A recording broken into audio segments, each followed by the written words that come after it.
In today's video, my parents and I will be helping their neighbor Jeff install a government-approved septic system on his property in rural Klickitat County, Washington. We'll be showing the entire process from clearing the land, digging the hole, setting the tank, trenching for the drainage pipe, installing the drain field, and backfilling the entire system. I'll also do my best to explain how this system works for those of you unfamiliar with what happens to wastewater after it gets flushed down the drain in a home built on a rural property such as this. I'm going to share as much as I can with you guys in this video about the entire process and what it takes to install a system like this. So let's just get started with me arriving at the property the day we got started. Tim has already gotten started, so I'm going to walk over to where we're going to be doing this. I just met up with my mom. I haven't seen her in a while. And we're up here where the tank is going to go. You said it's going to go right here? Yes. Okay, where these flags are. That is a home site. This is where Jeff's house is going to be. Big flat spot right here. You can kind of see what stage in the process they're at. They got power in here. Here's some water lines. That's the tank right there. It's going to go there. There's going to be a pipe in the ground that goes all the way down there to the drain field, which is where Tim is working right now. Yo! You want me to smooth this out? Yeah, just blade it out so it'll be easier when you come back making the line, so you don't have to jump some holes. I'm just going to continue down here. The drain field goes down here not far. Green flag down there, that's the drain field. Okay.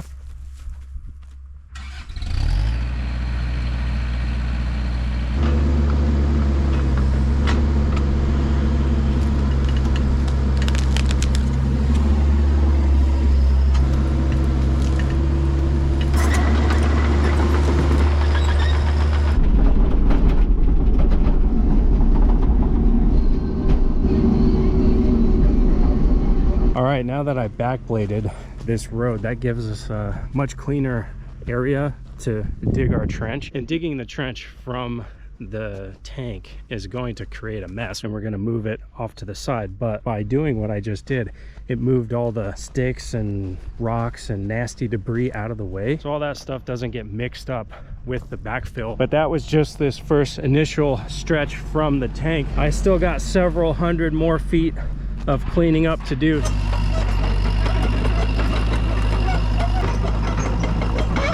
See how all this crap is sticking up and this is uneven? I'm gonna take all these rocks, clean it up, move them off to the side so that when we get down to the drain field area, this entire path is nice and clear for us. Tim did the initial rough-in brush clearing, tearing out all these smaller trees and stuff, throwing them off to the side, and then I came through. Now I'm just gonna walk my way down to where Tim's doing the drain field work.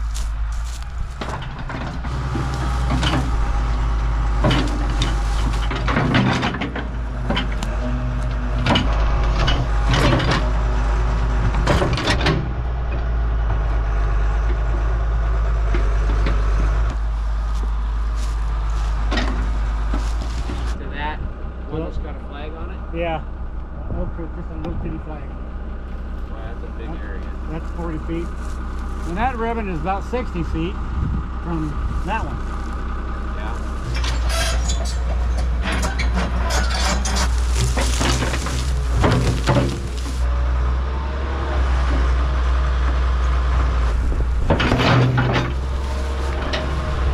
So this is where the drain field's gonna go. Tim uprooted and removed trees, and I'm gonna go through and clean all this up.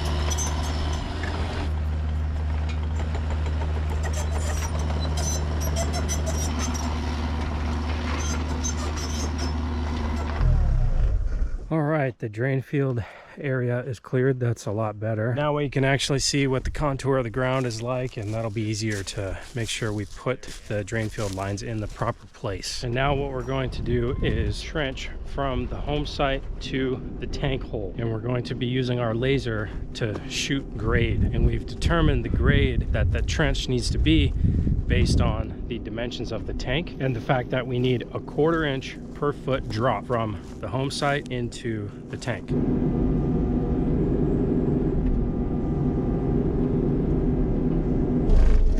that about the middle of the feet? Yeah. Works right on. across there, and so a 1/4 inch per foot, that's 2 inches. So we want to go 1, 2. Okay. Ready? Okay, that's the slope. Okay, 1 foot, and we gotta go 10 more inches, right? That should be right.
Alright, there's our trench from the home site to where the tank is going to be. It's really close to finished grade, but I'm going to work inside the ditch, and Tim's going to start to dig the outline of the hole where the tank is going to go in.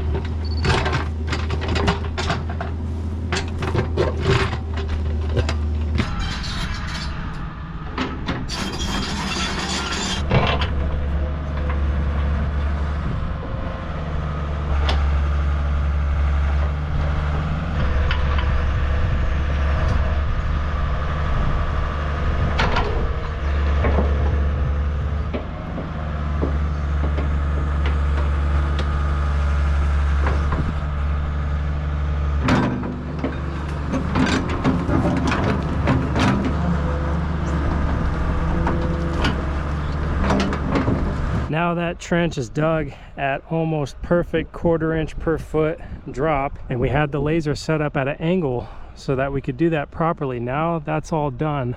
I'm going to shut this off, and then I'm going to turn it back on, and it re-levels itself.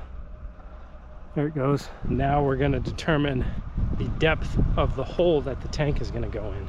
So to the inlet of the tank from the ground, that's 4 foot 2 inches. So we need to be 4 foot 2 inches down from right here.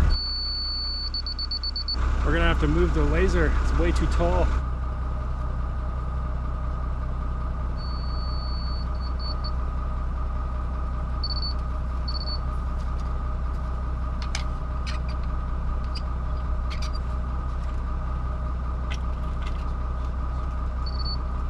All right, the hole's got to be a lot deeper. Set grade right here. Okay. That was 3 foot 3 3/4. That's where it read in the laser. And then I went up 4 foot 2 inches. Is that what it is? Because it's 4 foot 2 to the bottom of the inlet. Go above the laser, I can see it. Yeah, we haven't got to the big rock yet. Okay, yeah, I got a ways to go. Going into the All fracture. right, well, I'm gonna dig right here. Let's try and get it to grade kind of in this corner Okay. and see where we're at.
right, we're gonna call that good for the main part of digging the hole, and now we're gonna add some gravel to the base and level out the gravel, and the tank's gonna sit on top of that. How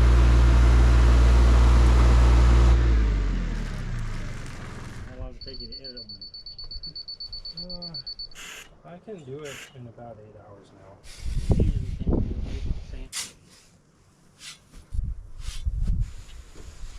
Need a laser on the rig. Boy, that.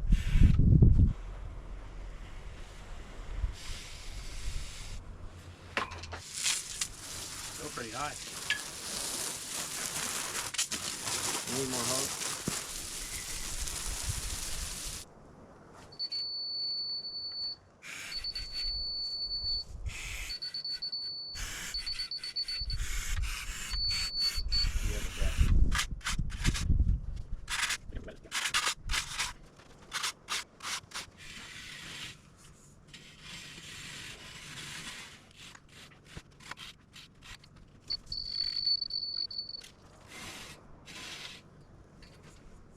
All right.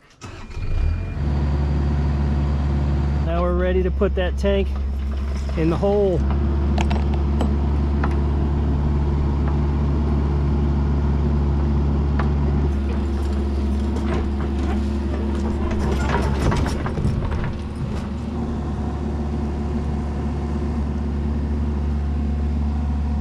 Try to go that way.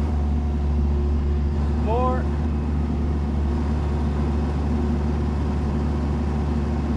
Looks pretty good. Oh, that's perfect. You know, I wouldn't, yeah. It doesn't get any better than that. That's as good as the level's ever going to get it. There we go. I think what Tim's going to get started doing next is backfilling the tank. And the last time I did this, it was for my friends, the South family, and I actually have footage of that. When I backfilled that tank, I used a compactor. It's called a jumping jack, and I used that to pack in the soil really well around the tank. But today we don't have access to one of those jumping jacks, so instead we are going to use the bucket of the excavator as a compactor. And we may use some water as well, that'll help. And we'll be really careful about the rocks too, because you don't want to push rocks up against the tank, because that could cause problems. And then while Tim's doing that, we're going to be putting pipe together.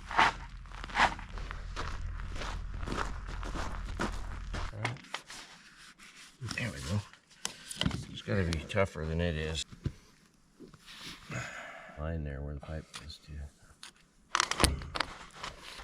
Oh, yeah.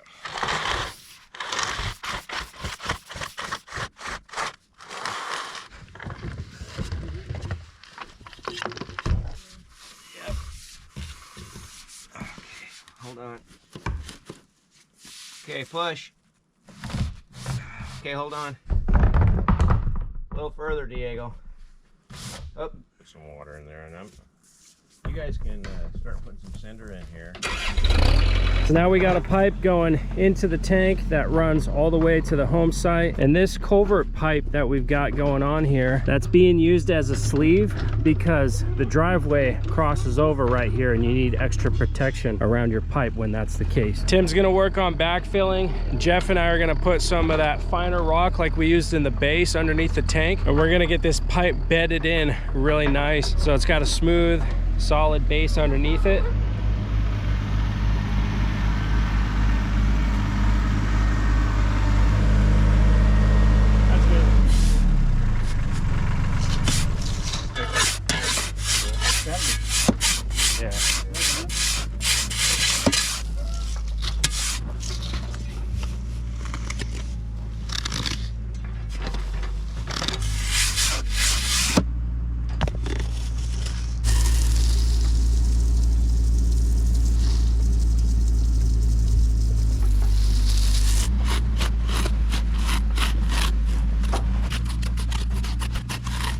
I'd say that pipe is sitting pretty now.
this right under the laser, plumb underneath the laser. This is 8 feet away.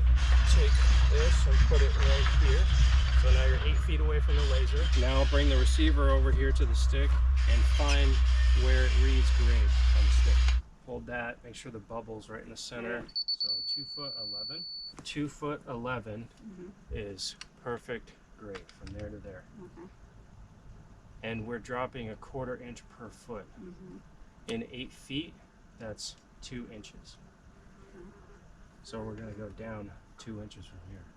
So 2 foot 11 to 2 foot 9. Setting the laser on an angle.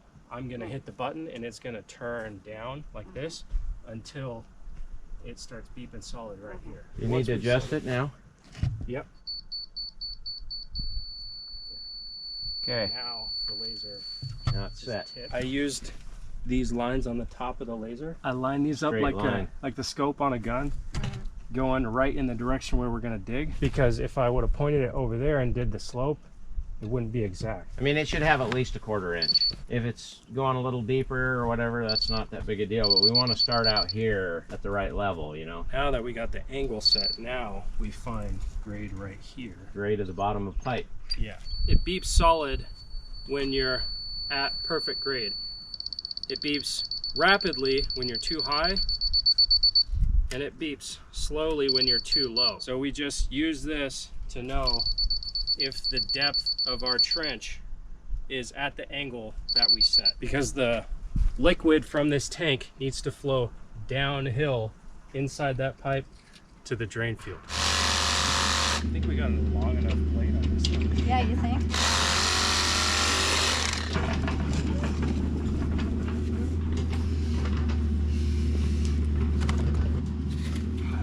Okay, that's good right there.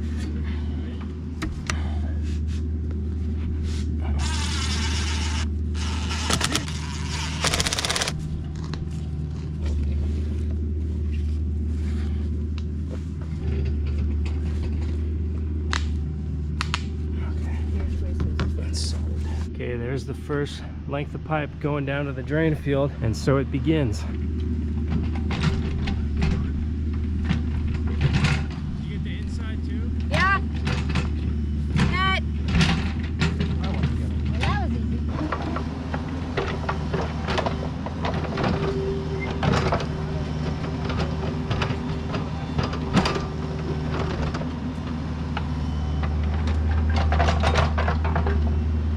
Status update. We got this pipe in the trench. Mom's been backfilling it a little bit and bedding it in, filling in where there might be any humps so it's got a nice solid base underneath it. Looking good, Mom. I'm not even dirty. So in this spot right here, we gotta wait for Tim to get ahead of us with the trench because there's an easement that goes through Jeff and Jan's property, and we're gonna sleeve it going across there with 5-inch pipe so that if somebody puts in a gravel driveway, it's protected when you're driving over this one spot.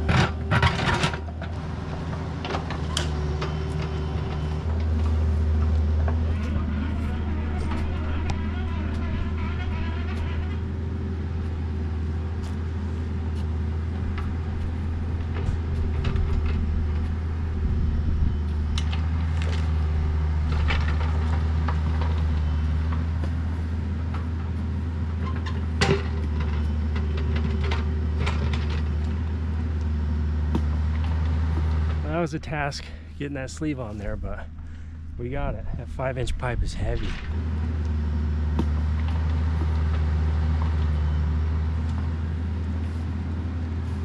The tank is all the way up there. That's where the easement was. That's where we had to sleeve with the 5-inch pipe, and now we're making our way down the hill with the rest of this. That's where the drain field is going to be down here. So this is what the trench looks like right after Tim has dug it out with the excavator and we put the pipe in, and you can see how it's pretty rough. There's lots of rocks, there's lots of roots that have come out, so the bottom of it is not super smooth. Right here it's touching the bottom, but then right there's kind of a big hole underneath the pipe. I wanted to show you that so you can better understand why my mom is bedding it in. This is up closer to the tank, and see how the pipe is surrounded by that nice soft stuff. That way underneath the pipe is nice and smooth.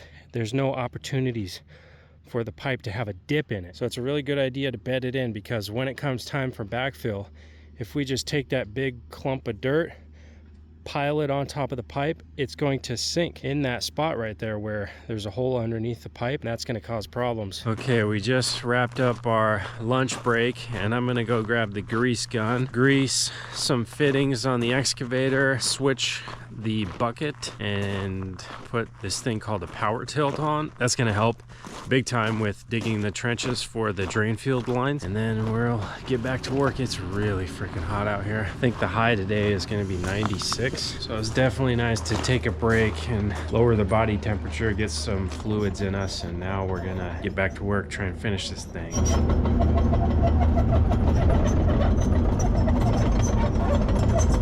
just want to check a few spots. Just put a little bit of paint right on that stick, just a dot. That's where I'm gonna be digging, all right? The problem is I can't dig this far. At the bottom of the trench? No, that's the top of the trench. Because this is a hole right here, see what I mean? So this is just gonna be a little shallower on this end, which is fine. We have 18-inch trench depths. Edge of the deck, go up to the top edge. Edge. Okay. In the middle. Find it when we get to it. Yeah.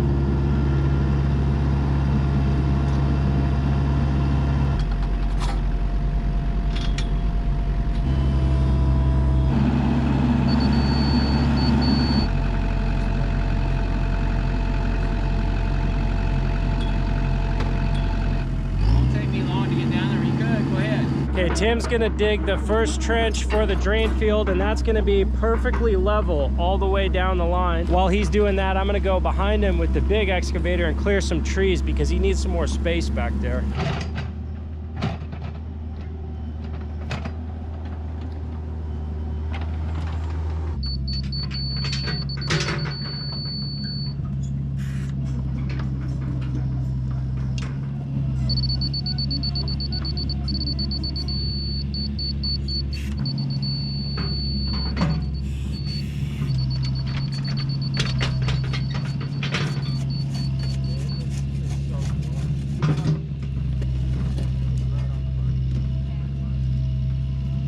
Looks like you ran into a few roots there, Mom. Oh, yeah. Those are your favorite. Never a complete septic system without some roots.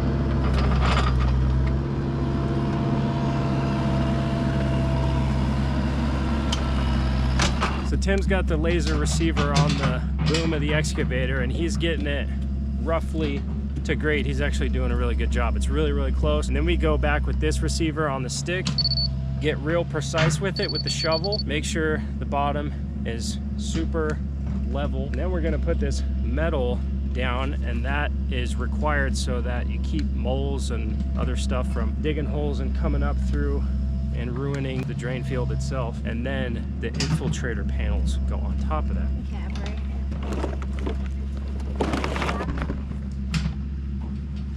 Yep, that's the right end. Okay. This goes like that.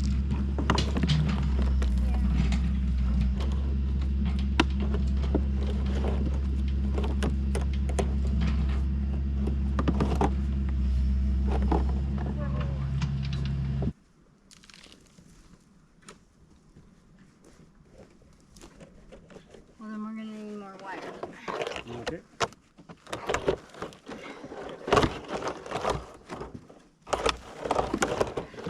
Yeah, they're dropping a lot of it. I'm not reading the tape measure. That's perfect. Oh, wait a minute. 10 feet short. It's good now, but I gotta get this.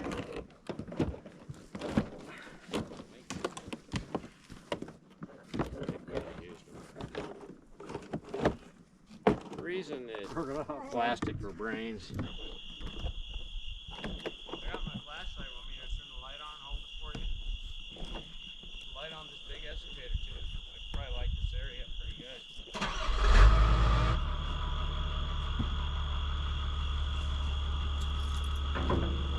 That work? Yesterday was a long day, but we got a lot done. All right, we can't see anything anymore, so we're calling it a day. My mom and Tim and I have installed many septic systems. We used to do it for our business, but now they're retired and I'm a degenerate YouTuber. But we and anybody else who's ever done this before knows that there's a lot of factors with septics and how long it takes to put them together. The distance from the tank to the drain field and what the earth is like where you're digging the drain field. We are running into some very difficult soil here. Not only is it hard to dig, but it's got a ton of roots. We had to take out a bunch of trees to even clear the area, and now we're running into all the stumps and roots from those trees that we took out. And that makes it really difficult to dig and get level. You gotta cut all the roots out. Plus we got to put this stupid metal wire at the base, which who knows how much it really does. I don't know if it actually keeps critters and animals from actually damaging it. Who knows if it actually works, but it makes it much more difficult to drop the panel in place because you put the metal in there and then the panel gets caught and the dirt falls in the ditch and it's just a mess. But we're getting it done. And I'm not an expert on any of this stuff, but I'm gonna try to explain. One of the first things that Tim did to help Jeff and Jan make this septic system a reality is use this excavator here to dig perk holes, which are just scoops of dirt that you dig in the ground that allows a geotech to crawl in the hole and test the soil. And he dug them all over his property, up close to where his home site is, a little further away, and then a lot further away. And the people responsible for designing the septic system determined that the soil close to his home site was not going to work for a gravity system like we're installing here. But all the way down here, the soil was going to better absorb liquids. Did you dig all the perk holes at the same time, or did you do it in stages? I did it 2 different times because they wouldn't pass the holes I had up here for gravity, so I dug more holes down here. The alternative would have been making everything much closer to the home site, but the system would have had to be what's called a pressure distribution, which requires electrical pumps to move liquid from the tank to the drain field. And once you start getting into that, it requires electricity to maintain. Those pumps can fail. And so you're talking about more future expense. And if Jeff and Jan ever wanted to go off the grid, they would need a power source just for their septic system to operate properly. But this system that we're installing is called a gravity system. And once it's all installed, it doesn't require any electricity to function properly.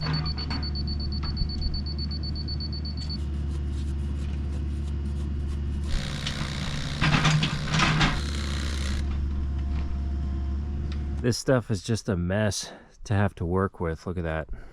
Pretty sucky. I remember we did one on the wet side of the state, and it was in like a open grassy field, and you dug down, there was no roots, no rocks, and the dirt just looked like brownie mix. It was just beautiful, perfect, so easy to dig, so easy to lay the panels in the ground. I don't even think I had to rake at all. Everything we did with the excavator, it was so easy. This one, not so much. When we were installing these professionally on a more regular basis, we would have our safety vests on, hard hats, a lot more protection. We followed the rules a lot more. Our overall safety practices and protocols were a little bit more professional than you're seeing in this video, but we're doing this for our friend, our neighbor, and so we're just kind of cowboying it. But we don't want to lower the standards of the quality of our work. We're just kind of not really in like a super rush. We're working as quick as we can, but taking our time to do it right, ensuring that we pass inspection on the first go. And there is a time of the year and weather conditions that are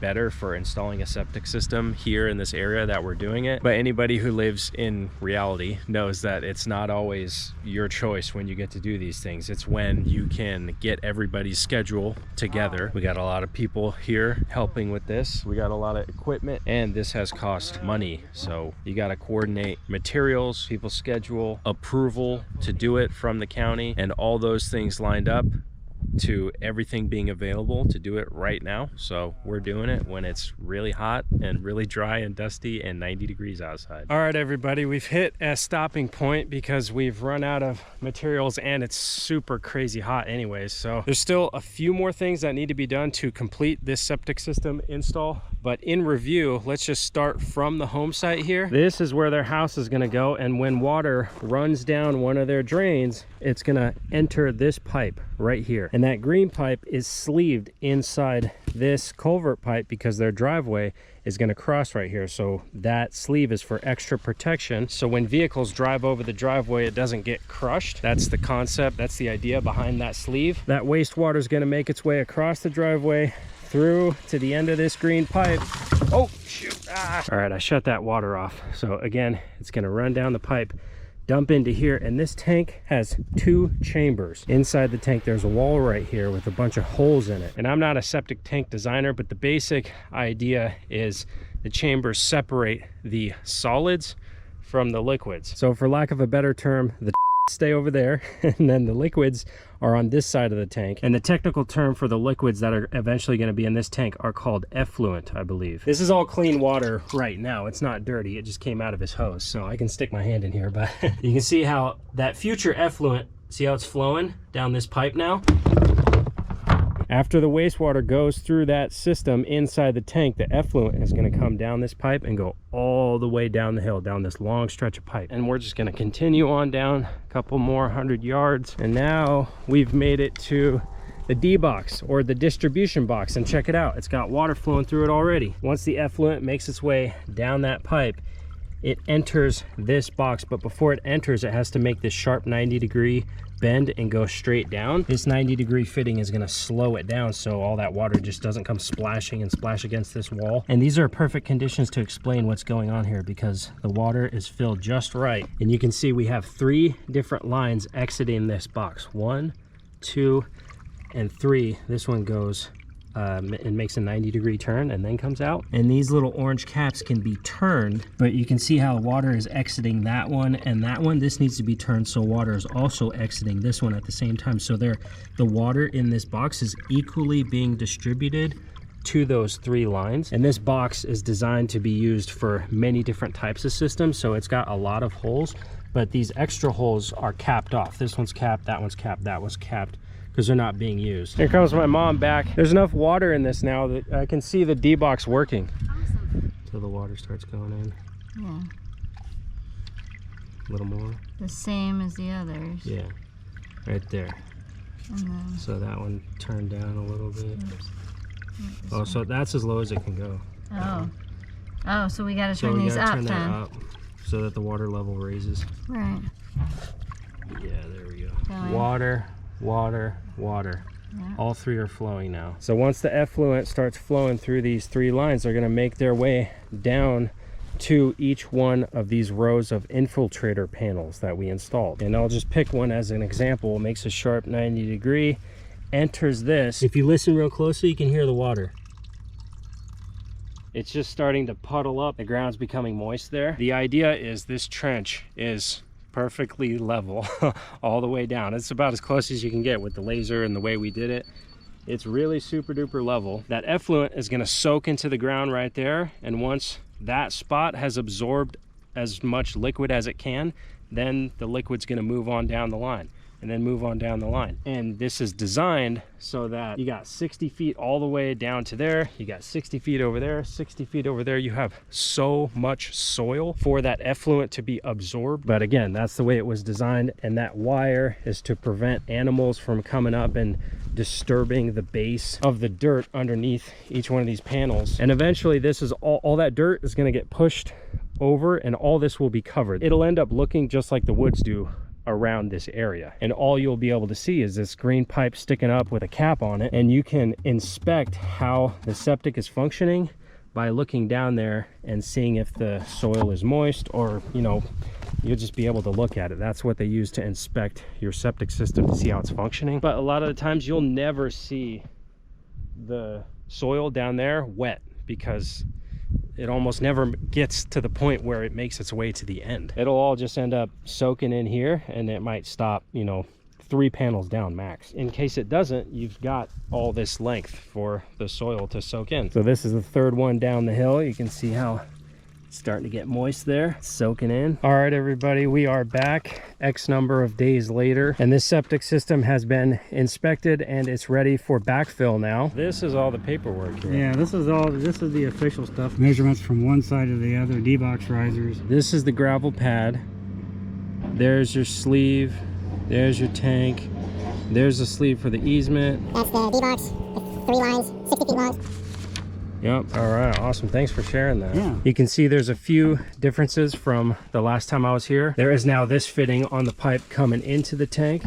Similar thing over here on this side. I believe these are called baffles that are now on there. And then this round green thing, that's called riser. And you'll see what those risers do when we push dirt up against there and achieve the finished grade. They are fastened to the tank using a set of screws. And then on the inside, they have a special sealant. It's comes out of a caulking gun. Can't remember what it's called, but it's special stuff specific to this type of application and material. Aside from those few things up here, I think everything else is the same as the last time I was here. And you guys may have noticed Mia is here with me this time. Last time she was with the lovely Julia while I was here. Making our way down to the drain field and the D-box here. Looks like they put a small riser on the D-box. All that looks about the same. And everything else down here at the drain field looks the same as the last time I was here. And one more point of clarification I wanted to make about these infiltrator panels, just in case it's not clear to any of you watching. What these panels do is create a cavity or an empty space of air. And when we cover all that with dirt, there's still going to be a cavity so that air can freely flow and that water can move and get absorbed into the dirt all the way down this entire 60-foot length of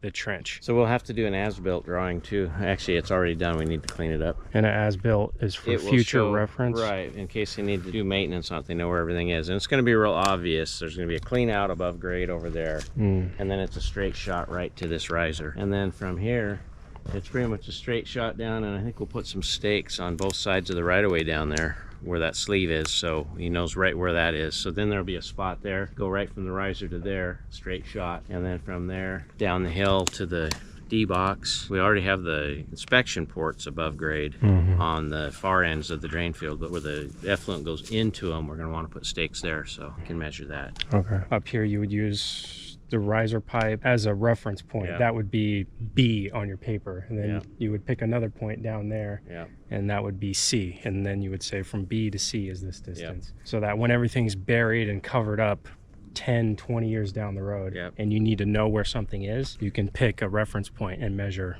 whatever the distance And the says health on the department paper. will have that record too. That gets turned into them also. Yeah, You pretty notice how hard the dirt is around this tank? Yeah, now. Yeah, we wetted it down, so we kind of washed it all in, so it really compacted. Yeah, this is really like concrete almost. Yeah. And all the pipes bedded in nice. We're gonna want to put some good material over the top of this for backfill, just to protect the tank from all the rocks that we have around here.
Yeah. What are you Yeah, doing, little- baby she had a girl? little nap. She's What are ready you to go doing, again. baby girl?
That's it for the backfill of the drain field. You can see it's still pretty rough. There's lots of roots sticking up. We didn't achieve a super smooth finish, but there are many stages to these types of things, property development in general. You got to get it kind of roughed in, get a nice contour of the ground, and then you come back and you do your finish grading, your landscaping, your seed planting, all that type of stuff. So over the course of today, Tim and I teamed up and shared the responsibilities of operating the excavator and getting this really long ditch backfilled. You could see I put some stakes in the ground that marked where the 3 lines of pipe go from the D-box and enter the infiltrator panels. That's for the as-built later. This 2x4 right here is going to be replaced with a metal fence post later, but that's where the sleeve for the easement is. And then uphill from that one is another 2x4 that we just temporarily stuck in the ground here. That's another key point for the as-built drawing. And then up here is where we started with the backfill. This is some pretty rocky soil, but I did my best to keep the big rocks away from the tank itself. We got it looking pretty close to what the finished grade is going to be. Again, there's still a lot more to do here, a lot more dirt moving, excavation. The process of putting in Jeff and Jan's home as sort of, I don't know, they're probably like halfway there, I guess. It was so hot, my camera turned off and I didn't even realize it got overheated. The parts cost about $5,000 for the tank, the pipe, the infiltrator panels, all the fittings, all the materials that you saw us use to build this thing. Pretty much $5,000. And everybody wants to know, like, as accurately as possible, like, what does it actually cost? That's people's biggest question about anything like this. And it's so difficult because the world is a big place. We're doing this in Washington State, in Klickitat County, in the year 2025 with our current economy, in the current time of the year with the weather. And another thing that I didn't mention is the cost of permitting, and that is so variable. Like, I have no idea. I don't even know what he paid for permitting. That varies so much, it's crazy. If you're in the middle of nowhere, a lot of those counties, they might charge you like $50 for a piece of paper with a stamp of approval on it, and you're good to go. If you have like 5 acres near Seattle, Washington, you might be looking at thousands of dollars for permitting. And a whole lot of sleepless nights and headaches dealing with the government when it comes to that process. There's a lot of variables involved, but the best that I can do to fill in the gaps of the total cost, I actually don't know what Jeff ended up paying my mom and Tim for the excavation and labor, because he got kind of a sweetheart deal